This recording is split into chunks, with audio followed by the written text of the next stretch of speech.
El tema de hoy es conflicto y proceso judicial, dos conceptos bastante grandes.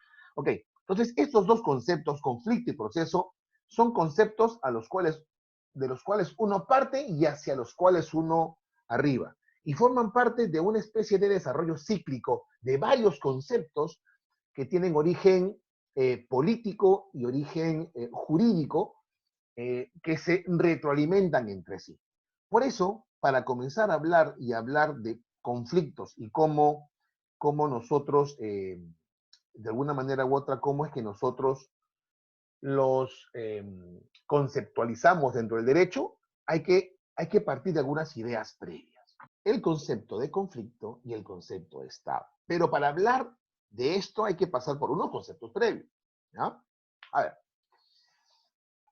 hoy día yo, por ejemplo, si quiero comprar algún tipo de bien para sobrevivir, para comer, llamo por teléfono, o voy a un mercado, o llamo un delivery, porque estoy interrelacionando. Por lo tanto, desde las sociedades más primitivas hasta las más modernas, tenemos este concepto. No ha variado. Seguimos necesitando de otros para satisfacer necesidades. Y es en este intercambio de bienes, servicios, es en esta interrelación social donde surge el conflicto. ¿Por qué? Porque claro, mira, tú me vendes a mí 1 kilo de limón, llego a mi casa, lo parto y me encuentro que el limón está seco. Por lo tanto, voy y te reclamo. Porque esa necesidad que yo tenía no se ha visto del todo satisfecha. Me has engañado, le dirás, ¿cierto? Me has estafado, le dirás, perfecto.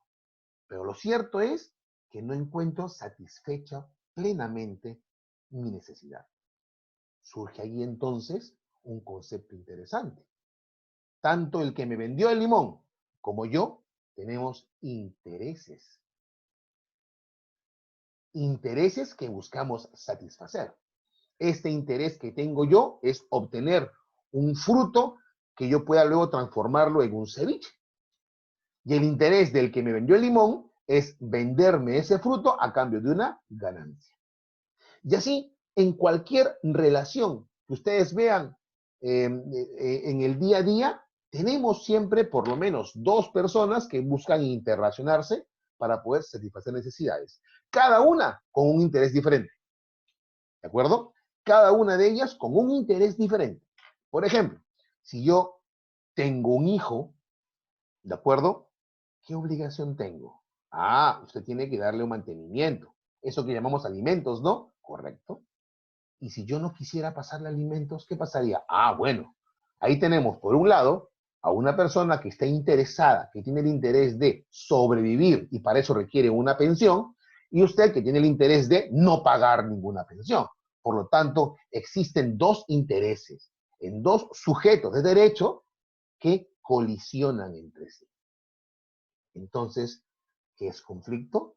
Esta contraposición de intereses que tienen dos personas o dos sujetos de derecho respecto de un mismo bien. Y no solamente eso, sino que además yo quiero que mi interés prevalezca sobre el otro. Entonces, ¿por qué es que tenemos gobiernos? ¿Por qué es que buscamos regularnos? Porque necesitamos una vida ordenada, una vida organizada, que nos permita paz. ¿Paz para qué? Para prosperar, pues. Y cuando digo prosperar no me refiero a la parte económica, me refiero a la parte integral de prosperidad. Satisfacer mis necesidades con el menor esfuerzo, tener tranquilidad y seguridad interna y externa. Y eso me brinda a mí tranquilidad y poder vivir en paz. Eso es lo que básicamente las sociedades siempre han buscado y son lo que también hoy día buscan. Pero conforme las sociedades comenzaron a crecer, ya no son solamente pueblos, sino ciudades, sino reinos, ¿no? Imperios, comienza a complejizarse estas relaciones, comienzan a existir muchas funciones de los gobernantes y comienza a surgir la necesidad de conceptualizar esto que estamos creando. Y surge una teoría que hasta ahora sigue siendo parcialmente vigente, ¿no? En todo caso, es lógica y dice así: las sociedades comienzan a darse cuenta que surge la idea de un Estado. ¿Y qué es un Estado? Es un ente abstracto. Ojo, no es que el Estado sea alguien, como lo decía Luis XVI, el Estado soy yo. No, el Estado es una superestructura inmaterial que es creado a partir de un pacto o un contrato social. Recordarán entonces la teoría del contrato social de Rousseau. Creada a partir de un pacto social tácito, no es que todos nos juntamos y decidimos, no, tácito, que tiene una raigambre histórica, étnica, etcétera, y que nos permite a nosotros cohesionarnos cediendo parte de nuestras libertades a favor del Estado. ¿Ok? Por lo tanto, Estado de derecho es aquel Estado sujeto a normas. ¿Por qué es importante esto? Porque estas normas que limitan la actividad, que dirigen la actividad, que inspiran la actividad del Estado, establecen funciones, crean organismos para cumplir las funciones. Por ejemplo, ¿qué función establece? Establece, por ejemplo, la función de seguridad interna, seguridad externa. ¿A quién se le otorga? Al Poder Ejecutivo. El Poder Ejecutivo, ya en una ley que está por debajo de la Constitución, creará un ministerio de orden interno o de el interior, que se encargará de la seguridad interna. Otra función del Estado, la seguridad exterior. ¿A quién se le asigna? También en el Ejecutivo, en la Constitución. ¿Y qué hace luego el Ejecutivo? Crea, por ley, un Ministerio de Defensa. Y crea diferentes fuerzas armadas que se encarguen de cuidar la seguridad externa del país. Y también otorga funciones como cuáles, por ejemplo, como la de elegir libremente a las personas. ¿Y qué crea para eso? Dos instituciones, OMPE y Jurado Nacional de Elecciones, en la Constitución. Y luego en las leyes las regula. ¿De acuerdo? Perfecto. Pero también crea una función que tiene relación con lo que hemos estado hablando, que es con el conflicto. Imagínense vivir permanentemente en conflicto. Sería imposible, sería una anarquía, sería un problema muy difícil de sobrevivir como Estado. Por lo tanto, necesitamos solucionar los conflictos. ¿Y a quién le damos esa labor? Al Estado, pues. ¿Y esta labor cómo se llama? Función jurisdiccional. ¿Qué otros órganos realizan actividad jurisdiccional? Dije uno, Poder Judicial. Segundo, el Tribunal Constitucional. Bandosa, ok. Tercero, ¿cuál será? El Jurado Nacional de Elecciones. Doctor, pero usted ha dicho que se dedica a ver elecciones. Sí, pero los conflictos de tipo electoral, ¿quién los desarrolla o quién los resuelve? No el Poder Judicial, como sí en otros países. Por ejemplo, en Estados Unidos, estos conflictos de índole electoral los ve la Corte Suprema. En el caso peruano, el sistema adoptado por un órgano específico, que es el Jurado Nacional de Elecciones, que tiene un tribunal que ve temas de conflictos provenientes de asuntos electorales. ¿Ya? 3. 4. Lo que antes se llamaba Consejo Nacional de la Magistratura, que hoy se llama Junta Nacional de Justicia. También tiene facultades jurisdiccionales. Van 4. Quinto, ¿cuál será? Las comunidades campesinas y nativas. ¿De acuerdo? También. Otro, sexto, tiene que ver con la policía y las Fuerzas Armadas. El fuero policial y militar. Y séptimo, ¿cuál será? La jurisdicción arbitral. Por lo tanto, no hay un solo poder que ejerce jurisdicción, pues hay 7 órganos que cada uno en su materia, en el caso peruano, según lo que dice la Constitución, ejercen actividad jurisdiccional, función jurisdiccional. Y ellos tienen la misma calidad de juez. Es más, ellos se llaman magistrados también. ¿Mm? Y ellos lo que hacen es, en atribución a esta función que le delega al Estado, que le entrega al Estado, esta función les permite a ellos resolver conflictos en las materias establecidas por la Constitución. Por lo tanto, yo tengo a un juez, a un magistrado de cualquiera de estos órganos que resuelve los conflictos intersubjetivos entre dos personas o sujetos de derecho que le plantean a él.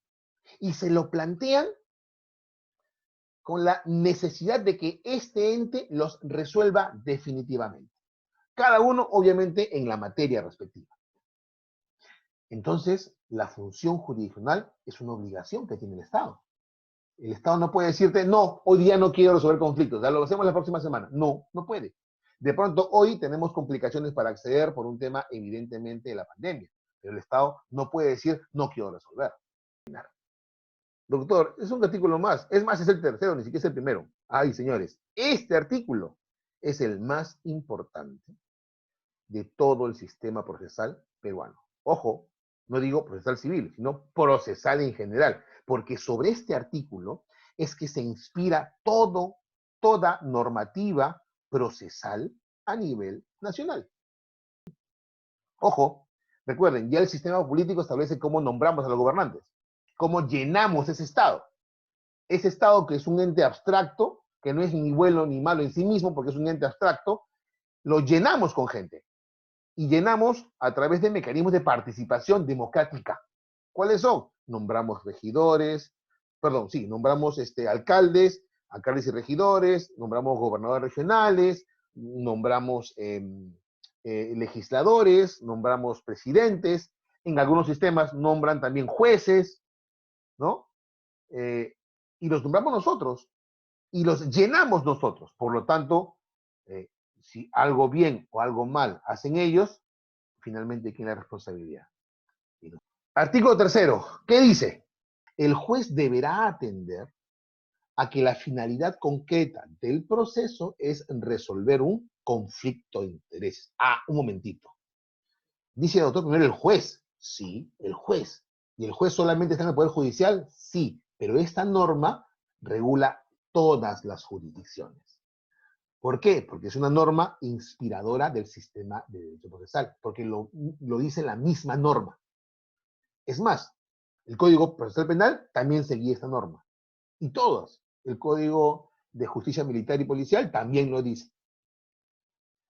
Todos seguían de este Código Procesal Civil, y sobre todo las normas del título preliminar, porque establecen ideas generales, principios generales en materia procesal. Entonces el juez, pero intentamos a cualquier órgano jurisdiccional, debe atender que la finalidad concreta, un momentito, finalidad concreta, o sea, hay dos finalidades, una concreta y otra que no es concreta. Concreta significa inmediata, la de ahorita, corto plazo, y la no concreta será la mediata, la que tiene un objeto más a largo plazo. Ah, perfecto, vamos por la primera. ¿Cuál es la finalidad concreta? Resolver conflictos de intereses. Ah, ya hemos hablado de conflicto de intereses, ¿cierto? O sea, el conflicto de interés tiene que ser resuelto y por lo tanto tiene que ser de la jurisdicción, juez, jurisdicción, conflicto. Ah, mira los conceptos que hemos trabajado, perfecto.